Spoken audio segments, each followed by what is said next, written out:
இன்றைக்கி ஒரு புள்ளி கோலம் பார்ப்போமா? இந்த கோலம் 6 புள்ளி 6 வரிசை. ஃபஸ்ட்டு 6 புள்ளி வச்சாச்சு, பக்கத்தில் ஒரு 6 புள்ளி, அது மாதிரி 6 வரிசை வைக்கணும். 3 4வது வரிசை,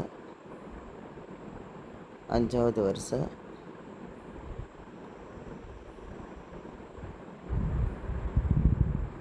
இது 6வது வரிசை. 6 புள்ளி 6 வரிசை. இப்போது இந்த கீழே உள்ள புள்ளிக்கும் அந்த சைடில் 2 புள்ளி இருக்கா, அதுக்கு அந்த சைடில் ஒரு கோடு, இந்த சைடில் ஒரு கோடு. இந்த கீழே உள்ள 3 புள்ளிக்கும் அந்தாண்ட சைடு ஒரு கோடு, இந்த சைடு ஒரு கோடு ஸ்ட்ரைட்டாக போட்டுருங்க. மேலே வரையும் போட்டுட்டு 2 சைடு உள்ள எண்டையும் ஸ்ட்ரைட்டு கோடு கொடுத்து ஜாயின் பண்ணிடணும். உங்களுக்கு ரெக்டாங்கிள் ஷேப் கிடைக்கும். அதே மாதிரி இங்கே பாருங்கள், இந்த லாஸ்ட்டில் கீழே உள்ள புள்ளிக்கும் மேலே உள்ள புள்ளிக்கும் அதுக்கு பக்கவாட்டில் 2 புள்ளி இருக்கா, அந்த 3 புள்ளிக்கும் இந்த 3 புள்ளிக்கும் 2 சைட்லேயும் ஸ்ட்ரைட் கோடு போட்டு 2ஓட எண்டையும் ஜாயின் பண்ணி விட்டுடணும். ரெக்டாங்கிள் ஷேப் வந்துடும். இப்போ இந்த சென்டரில் உள்ள ஸ்ட்ரைட் புள்ளி இருக்குல்ல, அதுக்கு அந்த சைட்லேயும் மேலேயும் கீழேயும் ஒரு லைன் போட்டுக்கோங்க. ஸ்ட்ரைட்டாக போட்டு 2 எண்டையும் ஜாயின் பண்ணி விட்டுடணும். கர்வ் ஷேப் கொடுத்து ஜாயின் பண்ணி விட்டுருங்க.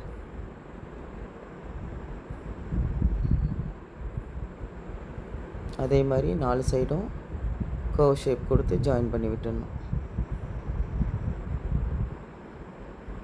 இப்போது இந்த 3 புள்ளிக்கு மேலேயும் கீழேயும் ஸ்ட்ரைட் லைன் போட்டுருங்க. அதே மாதிரி இந்த 3 புள்ளிக்கும் மேலேயும் கீழேயும் ஸ்ட்ரைட் லைன் போட்டு அந்த எண்டை வந்துட்டு ஜாயின் பண்ணி விட்டோம் கர்வ் ஷேப் கொடுத்து. அதே மாதிரி இந்த 3 புள்ளிக்கும் ஸ்ட்ரைட் லைன் போட்டு கர்வ் ஷேப் கொடுத்து ஜாயின் பண்ணிடணும். அதே மாதிரி 4 சைடு பண்ண வேண்டியதுதான். கர்வ் ஷேப் கொடுத்து ஜாயின் பண்ணி விட்டுற வேண்டியதான். அவ்வளோதான், கோலம் முடிஞ்சிருச்சு. கோலம் ரெடி. இனிமேல் உங்களுக்கு தேவையான அளவு உங்கள் விருப்பத்துக்கு ஏற்ற மாதிரி நீங்கள் என்ன கலர் வேணுமோ கலர் கொடுத்துக்கோங்க. நான் வந்துட்டு எல்லோ கலர் கொடுக்குறேன். 4 சைட்லேயும் சென்டரில் உள்ள பாக்ஸில் எல்லோ கலர் கொடுக்குறேன். உங்களுக்கு என்ன விருப்பமோ நீங்கள் கொடுத்துக்கோங்க. சென்டரில் உள்ள பாக்ஸுக்கு எல்லோ கலரு, பிங்க் கலர், எல்லோவுக்கு நடுவில் பிங்க் கலரில் ஒரு டாட்டு கொடுத்துருக்கேன்.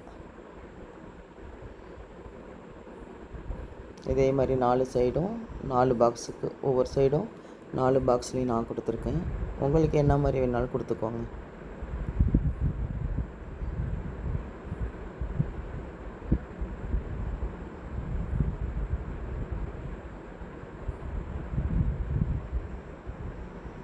சென்ட்ரலாம் குட்டி குட்டியாக பிங்க் கலர் வச்சு ஒரு சர்க்கிள் கொடுத்துக்கோங்க, டாட் மாதிரி.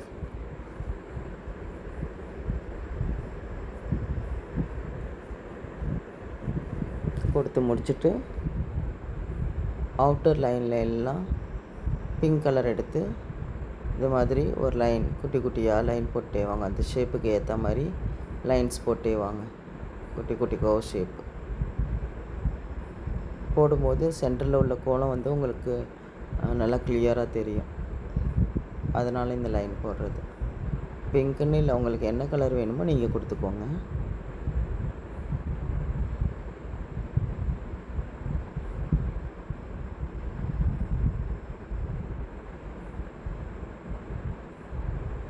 சுற்றிடும் கர்வ் ஷேப்பாகவே கொடுத்துட்டே வாங்க. அப்படி